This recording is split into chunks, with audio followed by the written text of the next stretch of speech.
Hello dear student, चलिए बात करते हैं फ्रीडल क्राफ्ट रिएक्शन।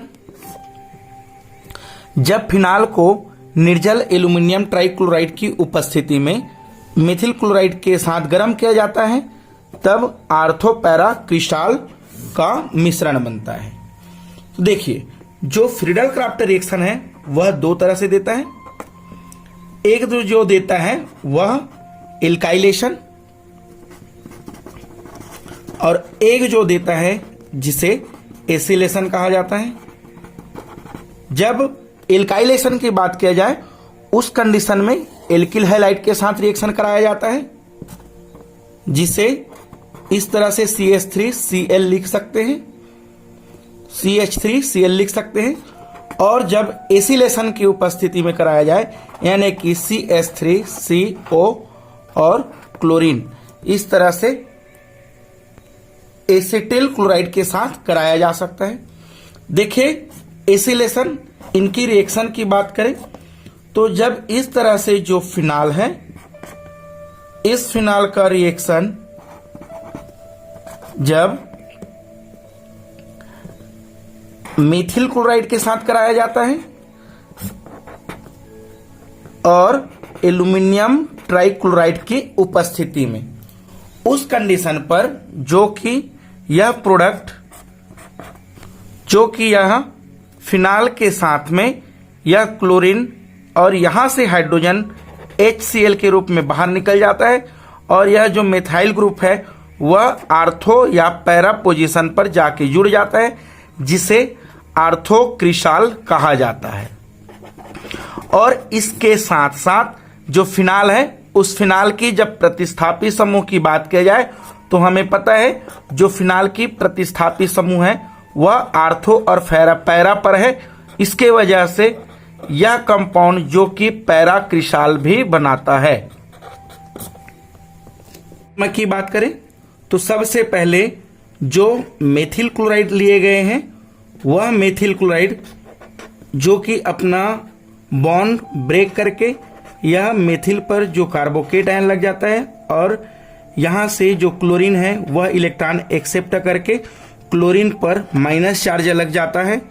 और यह माइनस चार्ज जो कि हम लोग एल्यूमिनियम ट्राइक्लोराइड को उत्प्रेरक के रूप में यूज किए गए हैं, जो कि लुईस एसिड होता है। और लुईस एसिड होने की वजह से यह क्लोरीन को अपनी ओर आकर्षित कर लेता है, जिसके वजह से एल्यूमिनियम ट्राइक्लोराइड पर एक क्लोरीन एक्सेप्ट हो जाता है। तब यह कंपाउंड जो कि एल्यूमिनियम टेट्राक्लोराइड जो कि माइनस आयन बना लेता है। उसके बाद जो कि फिनाल लिए गए हैं वह फिनाल इस तरह से फिनाल के पास सभी कार्बन पर एक एक हाइड्रोजन लगा हुआ है। यहां से यह कंपाउंड जो कि आर्थो या पैरा पोजीशन से हाइड्रोजन को ब्रेक करके जो कि फिनाल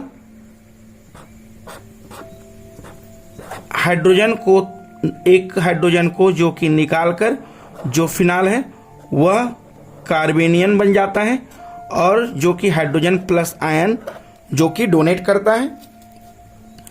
उसके बाद जो मेथिल क्लोराइड इलेक्ट्रोफिलिक है वह इलेक्ट्रोफिलिक इस फिनाल के साथ ऐड हो जाता है,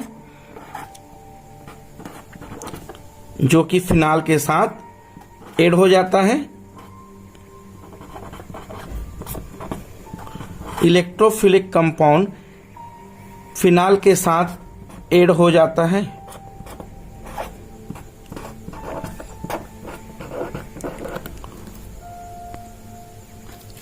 और उसके बाद जो एल्यूमिनियम टेट्राक्लोराइड माइनस आयन है वह अनस्टेबल होने की वजह से यह एल्यूमिनियम टेट्राक्लोराइड जो कि हाइड्रोजन प्लस आयन के साथ रिएक्ट करके HCl बना लेता है और जो कि एल्यूमिनियम ट्राइक्लोराइड उत्प्रेरक वह बाहर निकल जाता है।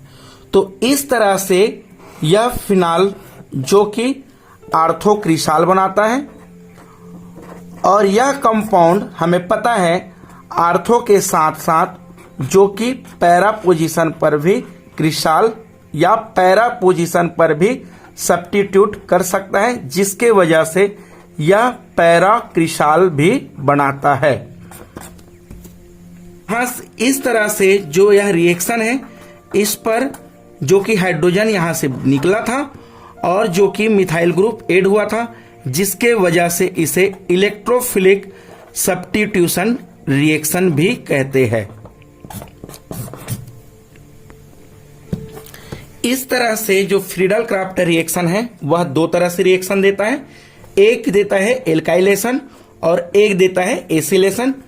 अगर मेथिल क्लोराइड के साथ रिएक्शन कराया जाए उस कंडीशन में वह कंपाउंड जो कि एल्काइलेशन देगा, और अगर एसिटिल क्लोराइड के साथ कराया जाए इनका रिएक्शन, तब उस कंडीशन में एसिलेशन रिएक्शन देता है। एल्काइलेशन की बात किया जाए तो इस बेंजीन के आर्थो या पैरा पोजीशन का हाइड्रोजन निकल जाता है, जिसके वजह से यह कंपाउंड फिनाल के साथ में मिथाइल ग्रुप आर्थो या पैरा पोजीशन पर जुड़ जाता है। वैसे ही एसिलेशन की बात किया जाए तो इस कंडीशन पर भी यहां से क्लोरीन और इस फिनाल से हाइड्रोजन निकल जाता है। इस तरह से फिनाल के साथ एसिटल ग्रुप जो कि जाके जुड़ जाता है। तो इस तरह से जो रिएक्शन है उसे फ्रीडल क्राफ्ट का एसिलेशन कहा जाता है। इनकी यूज की बात करें, prepare chemical feedstock, synthetic intermediates और फाइन केमिकल्स के रूप में किया जाता है।